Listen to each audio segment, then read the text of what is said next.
Vamos nos assentar com alegria essa noite. Graças a Deus.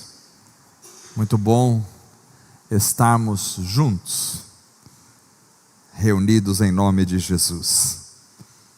Glória a Deus por isso. Nós vamos abrir a nossa Bíblia no segundo livro dos Reis.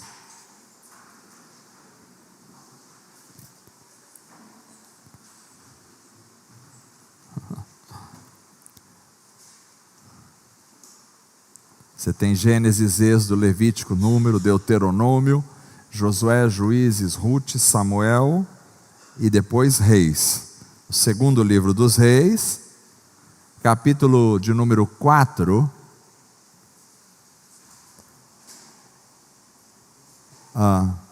O capítulo é 4 e não 41. 4 de Reis. Acho que talvez tenha passado errado. Capítulo 4,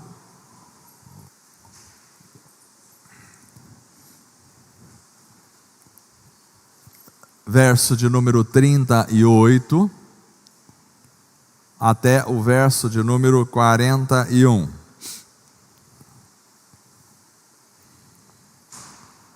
Eu vou ler na minha tradução e vocês acompanhem. Muito bem. Diz assim a palavra do Senhor: E voltando Eliseu a Gilgal, havia fome naquela terra.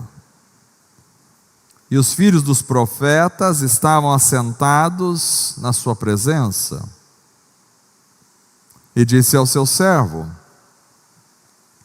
Põe a panela grande ao fogo, e faze um caldo de ervas para os filhos dos profetas.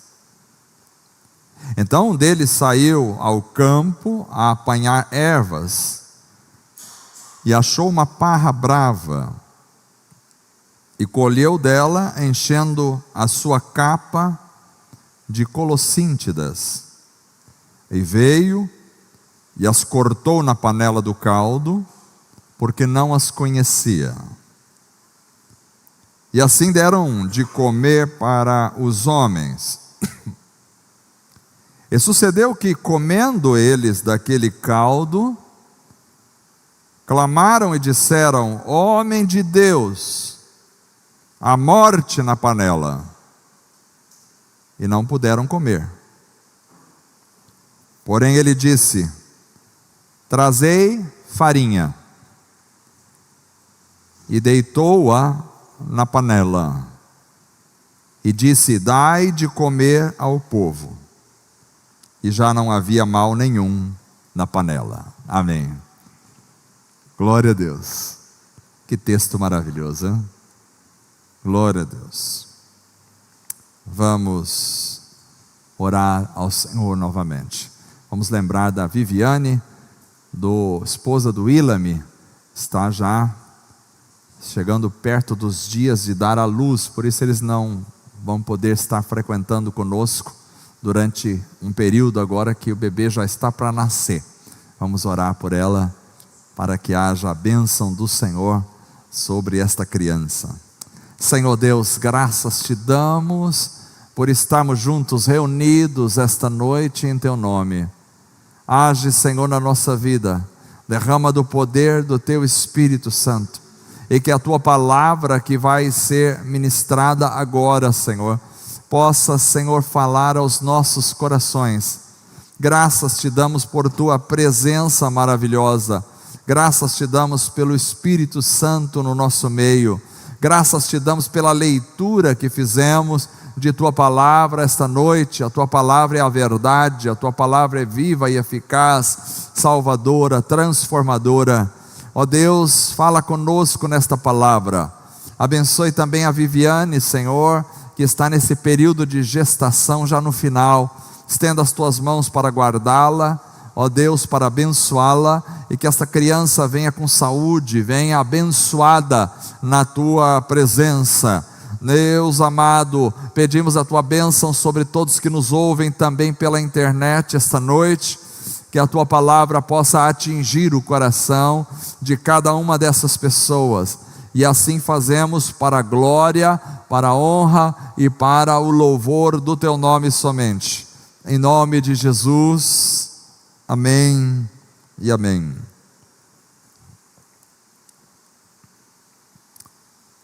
Amados irmãos, eu quero começar essa noite dizendo, talvez seria necessário ter muito tempo para podermos nos debruçar sobre o capítulo 4 do segundo livro de Reis. Tem muita coisa maravilhosa nesse capítulo. A palavra de Deus é riquíssima. A palavra de Deus é maravilhosa. A palavra de Deus é viva. A palavra de Deus é poderosa. É sobrenatural. Quem sabe um dia fazemos um retiro só na vida de Eliseu. Que maravilha. Tem muita coisa aqui. Mas essa noite eu vou ter que ficar apenas com o episódio dos versos 28 até o verso de número 41. E ali naquele episódio que foi lido esta noite, nós temos uma situação muito interessante. Primeiro, havia fome na terra. Havia fome. Então Eliseu diz ao seu servo: põe a panela grande no fogo e faz um caldo de ervas. Eu fico imaginando esse caldo de ervas, como seria. Faz um caldo de ervas para alimentar primeiro os filhos dos profetas. E aí o moço sai para pegar as ervas, mas talvez ele fosse meio como eu, que não conheço muita coisa do campo. E aí, na colheita, ele colhe algumas ervas venenosas, sem saber que eram venenosas. E ele traz e faz um caldo com estas ervas. E aí começa a dar de comer aos homens que estão ali, os filhos dos profetas. E de repente um deles tem um discernimento na hora e clama: homem de Deus, a morte na panela. E aí já não podiam comer mais nada, porque entenderam que naquela panela havia ervas venenosas. Então Eliseu tem uma atitude muito estranha à primeira vista. Ele manda trazer farinha. Tragam farinha. E ele pega a farinha e ele coloca a farinha no caldo. E então ele diz: pode dar de comer ao povo. E o povo comeu e já não tinha mais veneno na panela. Aleluia. Irmãos, eu creio aqui que há muito mais nesse texto do que uma história de milagre maravilhosa. Me parece que aqui há uma revelação mais profunda. A palavra de Deus tem elementos que estão na superfície, mas ela tem elementos que estão nas profundidades. E vejo que nesse texto temos uma situação em Israel calamitosa, uma situação de fome. Esses períodos de fome não eram incomuns na nação de Israel. A fome sempre vinha para Israel, geralmente como consequência do pecado. A fome era uma representação da vida espiritual do próprio povo de Israel. Estavam secos diante de Deus, porque a situação em Israel era um caos espiritual. O povo estava vendido à idolatria, e desobedecia à palavra de Deus. Então veio a fome. O distanciamento de Deus é uma realidade. A fome em Israel era um sinal do distanciamento de Deus. Os homens em Israel estavam distanciados, e como consequência vinha a fome. Mas Eliseu chegou, e a fome iria ser vencida naquele dia. Irmãos, eu creio que Eliseu é um exemplo, é uma figura de Cristo, que vem ao mundo para matar a fome do ser humano. Eliseu é muito mais do que simplesmente um profeta. Ele traz uma representatividade do próprio Senhor. É aquele que vem para matar a fome. Por isso Eliseu diz ao seu servo: faça um caldo de ervas. Mas o servo apanha ervas venenosas sem saber. Aqui nós temos uma lição importante. Não é porque a gente está com escassez de alimento que qualquer alimento serve. É preciso discernimento. Não é porque estamos com escassez, e me parece que a história de Israel é sempre uma metáfora, é sempre uma ilustração da nossa vida. Talvez não estejamos como Israel adorando a Baal. Talvez não estejamos como Israel passando um período de seca e fome de pão, mas com certeza a nossa geração é uma geração seca. É uma geração distanciada de Deus. É uma geração que está desnutrida, subnutrida. Mas é preciso discernimento, porque no momento de desnutrição, qualquer alimento pode ser bem-vindo. Qualquer alimento pode ser bom aos olhos, no momento em que você está desnutrido. É preciso discernimento, porque muita comida venenosa se passa por comida saudável, e não só naquela época, como em hoje em dia. Você liga a internet e você vê pastores e mais pastores pregando. Tem coisa boa, mas tem muita coisa venenosa, que é falada em nome de Deus, que é falada em nome da palavra, que é falada em nome do Senhor. E se não há discernimento, a gente engole tudo. O pastor às vezes passa 40 anos ensinando a igreja, ensinando a verdade para a igreja. E aí de repente o irmão entra na internet, escuta uma mensagem e ele esquece tudo aquilo que foi aprendido.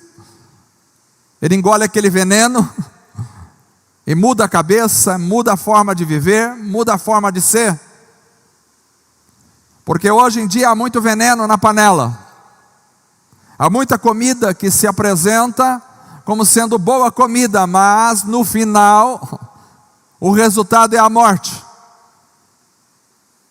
A morte sempre vem quando a comida é venenosa. E se não tivermos discernimento, a gente come veneno achando que é comida saudável. Era assim naquela época, e de repente vem o alarme. O alarme soa no meio dos profetas. Homem de Deus, a morte na panela. E eu creio que eles já tinham todos comido, porque estavam comendo. Imagine você estar comendo uma comida e de repente alguém grita: há veneno na comida, a morte na panela. E é absolutamente interessante, porque a morte aqui vem pelo alimento. E aí eu me lembro do Éden, em que Deus diz a Adão: da árvore do conhecimento do bem e do mal, dela não comerás, porque no dia em que dela comeres, certamente morrerás. Gênesis capítulo 2, verso 17. À semelhança do Éden, a morte entra a partir do alimento. O alimento proibido. Adão e Eva viviam na vida. Havia vida em abundância. Eles tinham comunhão com Deus, comunhão uns com os outros e comunhão com a natureza. O homem deu nome a todos os animais da terra. Ele tinha relacionamento com a natureza. Tinha autoridade e domínio sobre a natureza. Tinha um bom relacionamento com a sua esposa. Eram dois numa só carne. Mas aí de repente o homem traz para a terra a morte. Quando peca contra o Senhor. Porque o resultado do pecado é a morte. Então, a partir de Adão, todos estão condenados pela morte, porque todos estávamos em Adão. Adão era o representante da raça. Adão era o pai de todos nós. Assim como Deus fez Adão à sua imagem e semelhança, o texto diz que quando Adão teve um filho, ele o teve à sua imagem e semelhança. Então era para Adão transmitir aquela imagem e semelhança de Deus para os seus filhos, na alegria, na bondade, no amor, na pureza. Mas como ele caiu no pecado, ele transmitiu o pecado. A morte é uma realidade presente.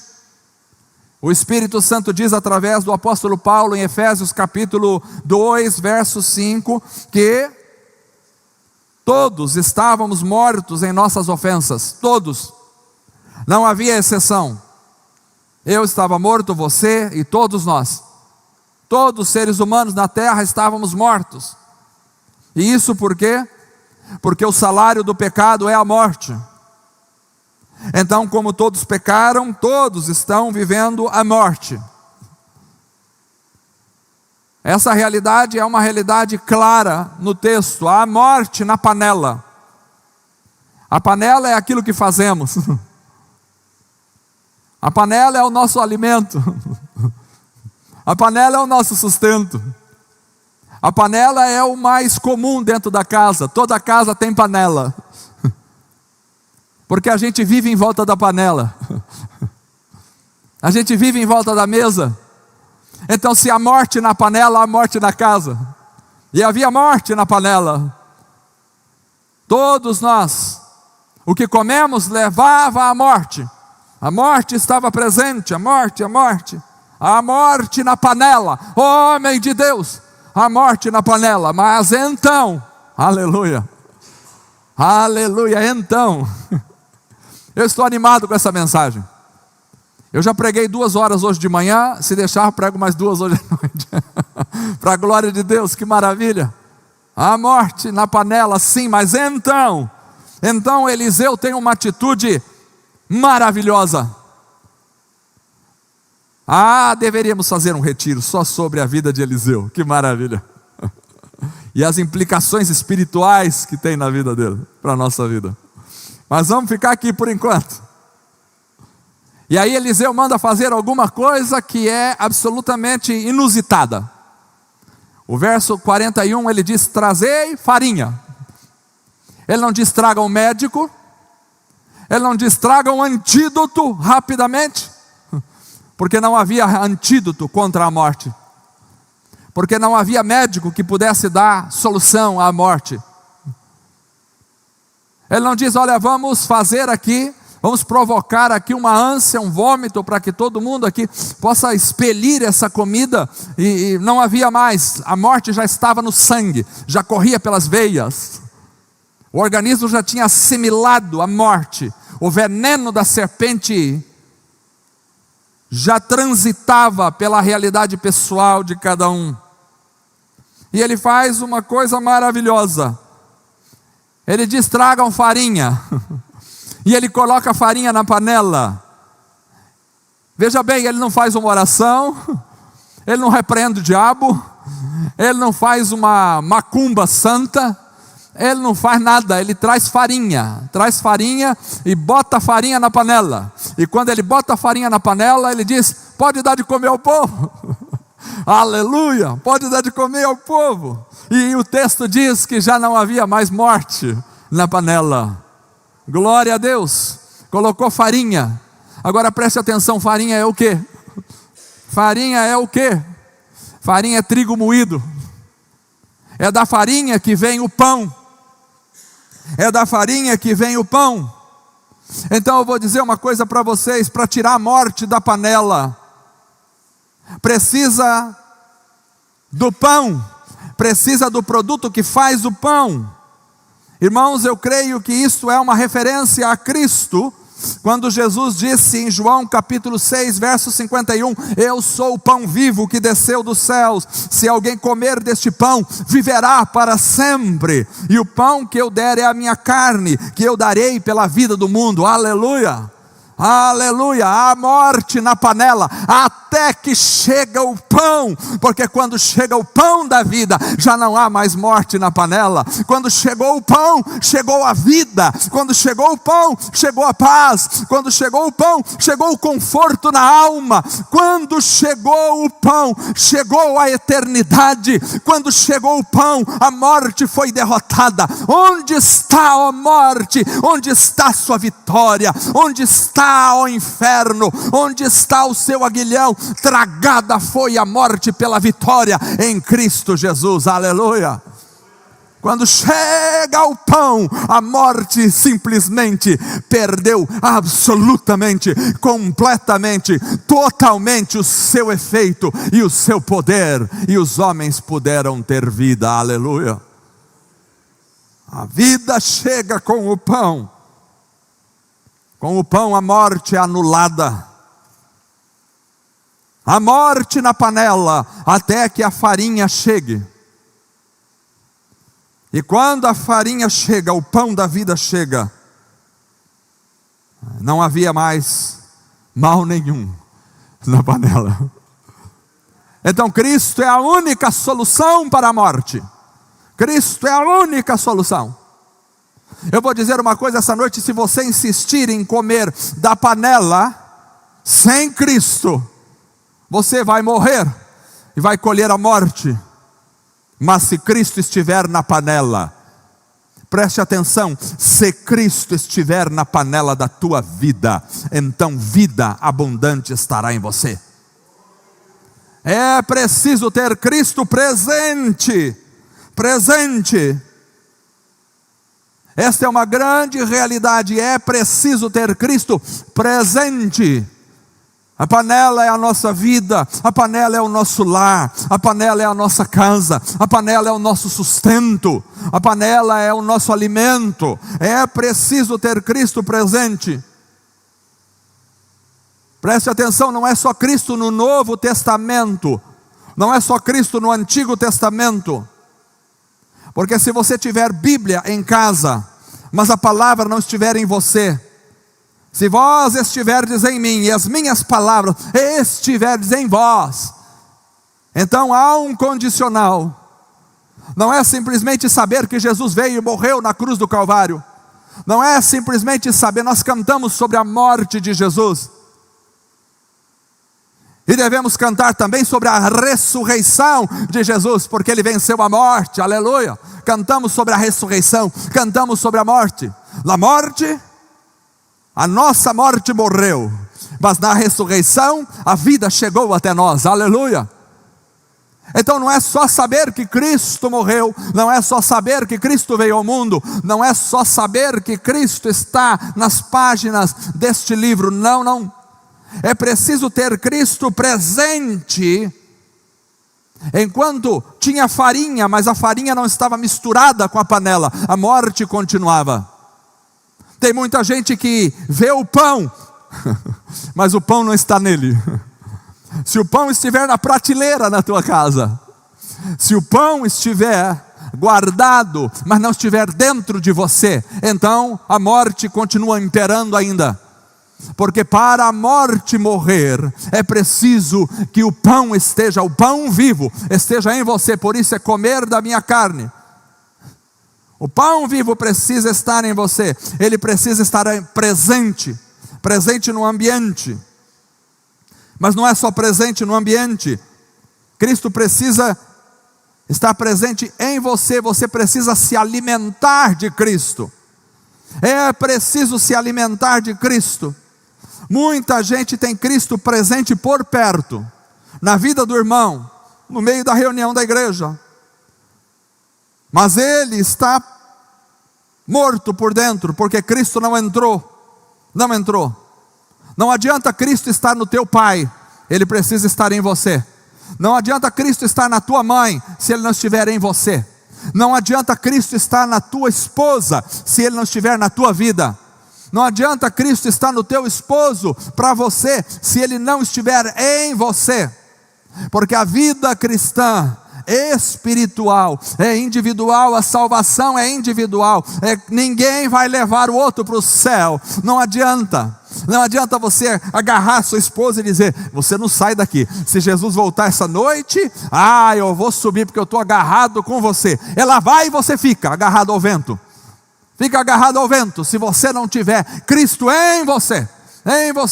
Ninguém pode se basear na espiritualidade do outro. Cada um tem que ter a sua vida com Deus. Ninguém pode se basear naquilo que o outro é. Você precisa ter um encontro com Deus. Você precisa ter Cristo em você. Precisa se alimentar de Cristo. Eu sou o pão vivo que desceu do céu. Se alguém, condicional, se alguém comer deste pão, viverá para sempre. Mas para viver precisa se alimentar do pão. Precisa comer. E este pão é a minha carne, que eu dou e darei pela vida do mundo. O que isso significa? Quando eu me alimento de algo, aquilo passa a fazer parte da minha estrutura pessoal.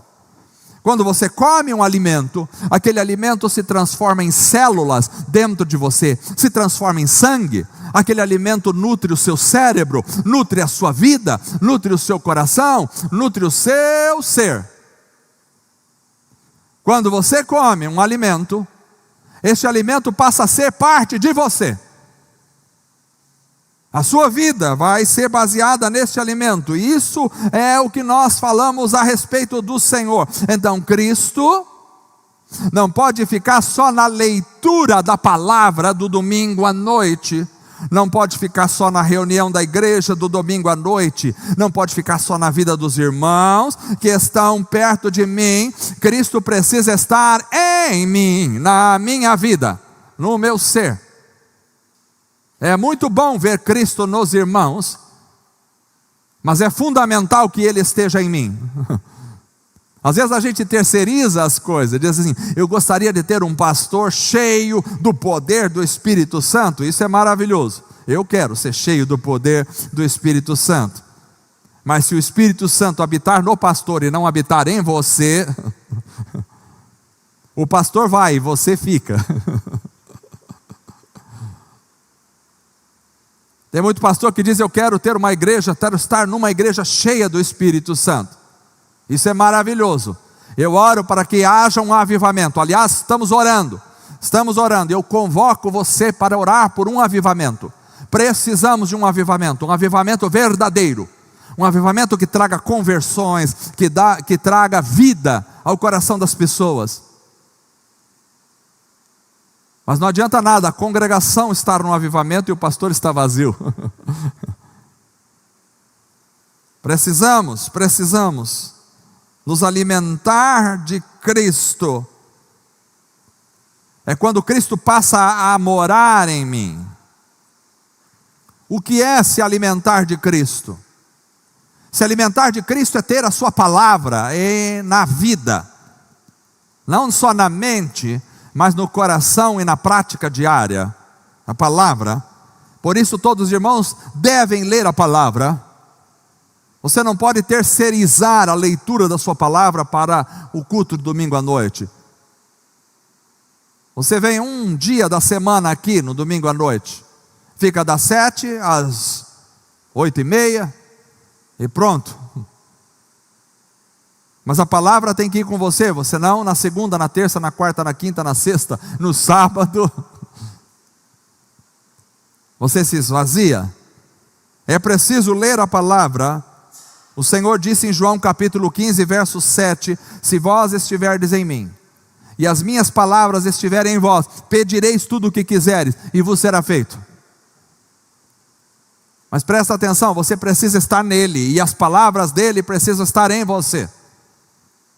Em você, essa palavra, a palavra do Senhor, precisa estar na tua vida, na tua alma. Você precisa ler, você precisa entender, você precisa se alimentar desta palavra, e você precisa viver essa palavra. É preciso estar nele, é preciso ter a palavra em mim. Porque quando a palavra é amada, eu vou fazer uma pergunta esta noite, você vai responder para você mesmo. Você ama a palavra do Senhor? O salmista disse, como ama a tua lei. Você ama a palavra do Senhor? Hoje em dia há um trabalho de Satanás para pôr em descrédito a palavra do Senhor. Sempre houve. Esteve muito forte no período do iluminismo, do renascentismo, do modernismo e do pós-modernismo. Agora está se alastrando cada vez mais. E teólogos e mais teólogos, e pastores e mais pastores. Eu não sou contra os teólogos. Estudei teologia, gosto da teologia, depende. Quando a teologia é boa, tem muita teologia ruim. Mas muitos teólogos e pastores vão para as mídias, vão para os livros, e começam com bobagens. Não, essa palavra não é bem assim, porque não sei o quê, porque isso aqui, não, porque isso aqui não serve mais, e aquilo ali também, não, porque não é desse jeito, não, porque...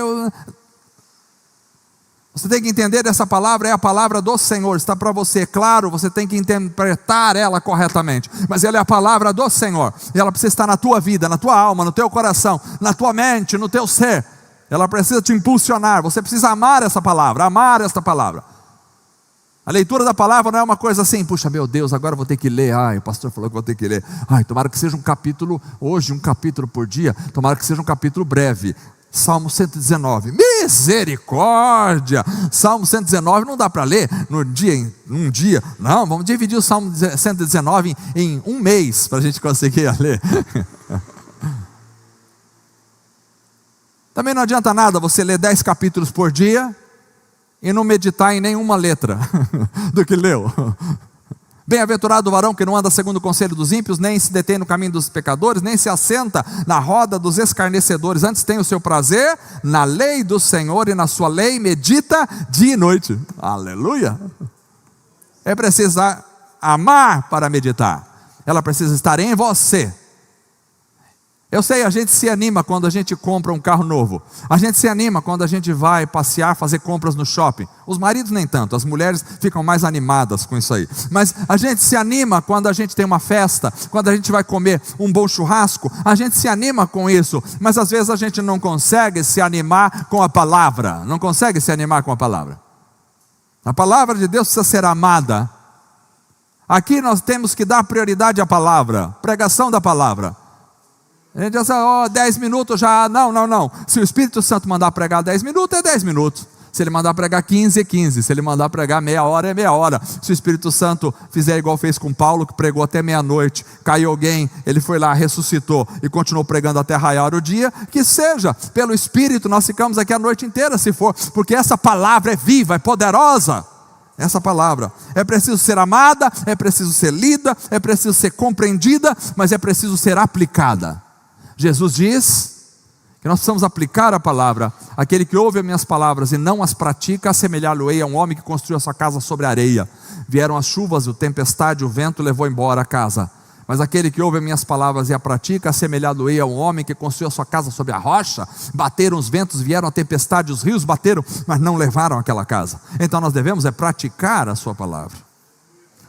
Isso é se alimentar de Cristo, ter a palavra na vida. Não só isso, se alimentar de Cristo é levar uma vida de comunhão profunda com Jesus, profunda com Ele, é falar com Cristo, é buscar o Senhor, é servir o Senhor.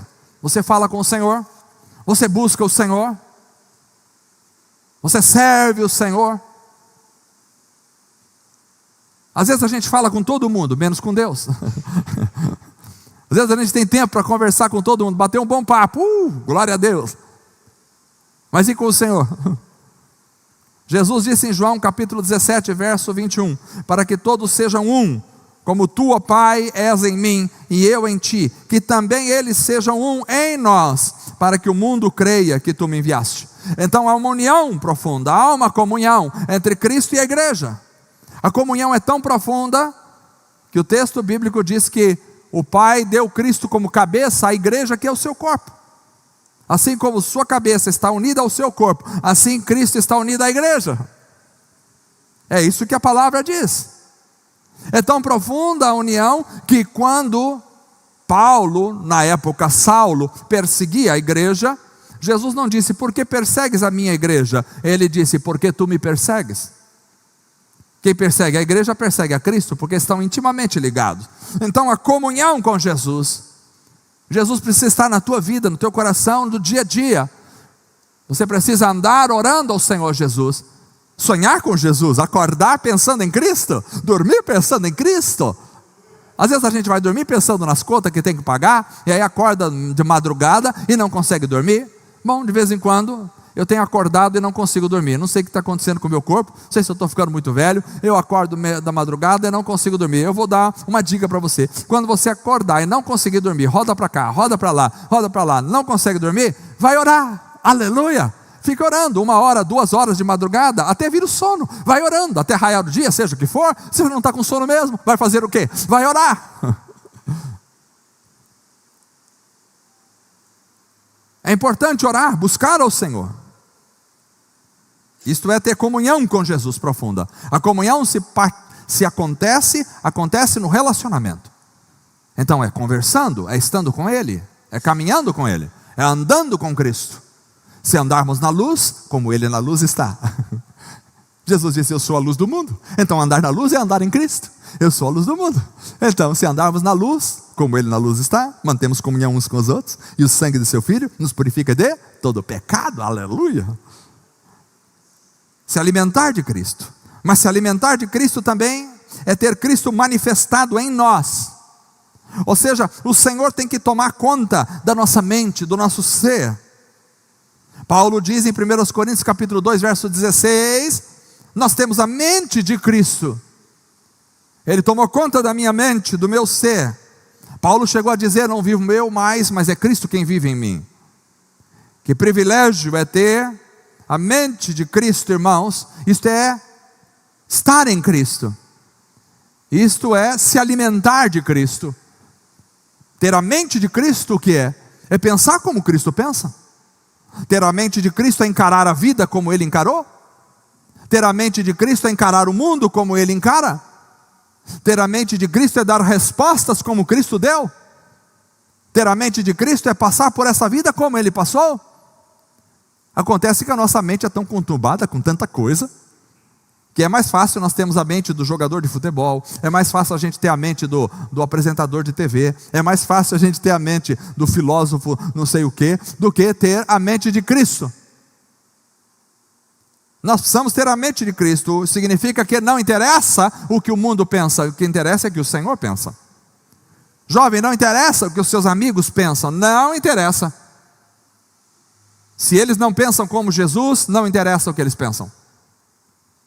Não interessa o que a mídia pensa. Se ela não pensa como Jesus, não me interessa.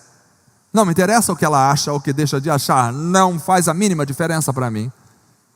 O que me interessa é o que o meu Senhor pensa.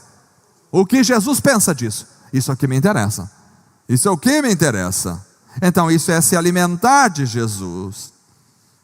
Em último lugar, para irmos embora, se alimentar de Cristo também é ter a vida ressurreta de Cristo em nós. Ter a vida ressurreta em nós. Isso é se alimentar de Jesus. Colossenses capítulo 3, verso 1 diz, portanto, já que vocês ressuscitaram com Cristo, preste atenção, ele não diz, vocês vão ressuscitar. Nós iremos ressuscitar em corpo um dia, se morrermos antes do Senhor vir arrebatar a sua igreja, mas já ressuscitamos em espírito com Cristo. Então, portanto, vocês já ressuscitaram com Cristo. Por isso procure as coisas que são do alto, onde Cristo está sentado à direita de Deus. Então, se alimentar de Cristo é ter a vida ressurreta de Cristo em nós, é ressuscitar com Cristo. Ora, o poder do Senhor é tão maravilhoso que o futuro invade o presente. A ressurreição final já invade o nosso dia hoje. E nós podemos ressuscitar com Cristo hoje e viver a vida ressurreta de Cristo. A minha pergunta é: você vive a vida ressurreta de Cristo na sua vida hoje? A vida ressurreta. Estamos ressuscitados com Ele. E esta vida dissolve a morte em nós. Dissolve a morte. É tão maravilhoso que às vezes até mesmo em aspectos da doença, você se sente mal, está doente por alguma coisa, mas essa vida do Cristo ressuscitado, ressurreto, dissolve a morte em você. Que maravilha! Mas para ressuscitar com Cristo é preciso morrer com Cristo. Paulo diz em Gálatas capítulo 2, verso 20: estou crucificado com Cristo. Crucificado para esta realidade, para este mundo, para este século, para os meus desejos pecaminosos. Estou crucificado para o pecado. Estou crucificado com Cristo. Assim já não sou mais eu quem vive, mas é Cristo que vive em mim. E a vida que agora vivo no corpo, vivo pela fé do Filho de Deus, que me amou e se entregou por mim. Então, eu preciso me alimentar de Cristo. Por isso não só Cristo tirou a morte da panela, mas Cristo se torna o nosso sustento, o nosso alimento. Cristo se torna a nossa estrutura. Não só Cristo tirou a morte da panela, Cristo botou a ressurreição em nós, no nosso coração, na nossa vida, na nossa alma. Nós somos ressuscitados com Cristo. Preste atenção, você está entendendo a profundidade disso? Você vive uma vida ressuscitada hoje já com Cristo. Não há a mínima possibilidade de você viver uma vida medíocre se você está em Cristo, porque você já vive a vida da ressurreição. Eu não entendo crente que vive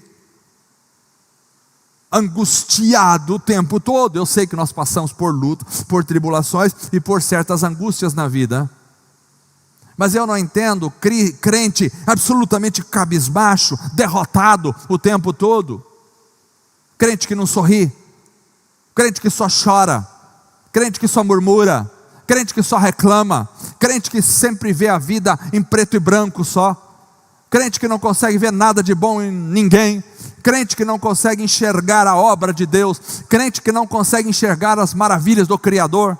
Ora, o Salmo diz: um dia faz declaração, a outro dia, uma noite revela conhecimento, a outra noite as maravilhas do Senhor estão aí, feitas para nos deleitarmos em Deus. O crente não é um crente cabisbaixo, o crente não é um ser derrotado, não é um ser mórbido, não é um ser reclamão, não é um ser amargo, não é um ser revoltado com a vida. Não, nós não somos assim. Nós temos a vida, nós temos a ressurreição, nós temos a alegria de Cristo, nós temos o poder do Espírito Santo em nós, nós temos a presença de Deus, nós temos a paz de Cristo na nossa vida, nós temos a unção do Espírito Santo no dia a dia, nós temos os anjos de Deus ao nosso redor, nós temos os exércitos celestiais do nosso lado, nós temos o Senhor Criador dos céus e da terra, aquele que comanda tudo e todos ao nosso lado. Ele é o nosso Deus, é o nosso Senhor, Ele nos ama e nós o amamos, nós vivemos num relacionamento com Ele, intimidade profunda, comunhão com Deus,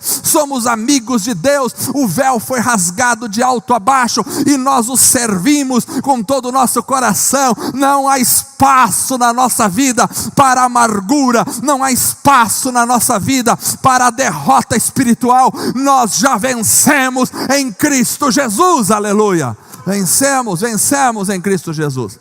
Esta mensagem é para nós pularmos dos bancos. Vencemos em Cristo Jesus. Vencemos. Glória a Deus. Aleluia. Vencemos. Vencemos. A morte na panela, até que Cristo venha ao mundo. Cristo veio ao mundo para tirar a morte, aquilo que a lei não podia fazer, porque todo dia descia um maná do alto, mas era apenas uma representação do verdadeiro pão vivo. E os nossos pais comeram maná do deserto e morreram, porque ainda o pão vivo não tinha descido dos céus. Mas quando veio o pão vivo, aleluia, Paulo diz: a lei não salva, ela não veio para salvar, a lei veio para mostrar o meu e o seu pecado. Mas um dia o pão desceria do céu, e quando ele desceu, a morte desapareceu, aleluia. É preciso ter Cristo presente, é preciso se alimentar de Cristo, e se alimentar de Cristo é ter sua palavra na vida, é levar uma vida de comunhão profunda com Ele, é ter Cristo manifestado em nós, é ter a vida ressurreta de Cristo em nós. Que Deus abençoe os irmãos. Vamos ficar em pé para orarmos.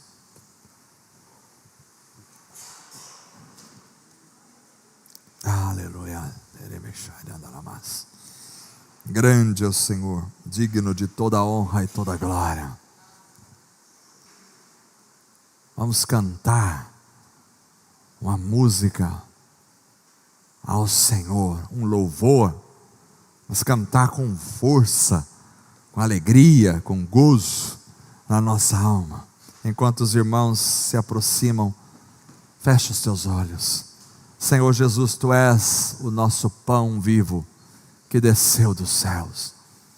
Precisamos ter o Senhor, precisamos nos alimentar do Senhor a cada dia, comer do Teu pão, beber do Teu cálice, Senhor.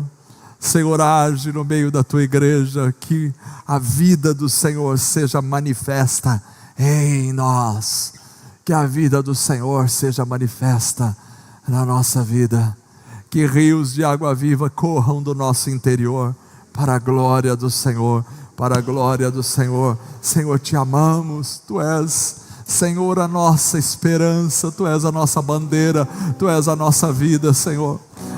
Quando o Senhor chegou na nossa vida, a morte desapareceu.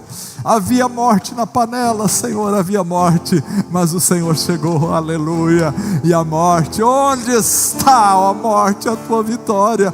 Onde está o inferno, o teu aguilhão? Tragada foi a morte pela vitória em Cristo Jesus, aleluia. Senhor, que maravilha a tua palavra, que alegria, que gozo em estar na tua presença.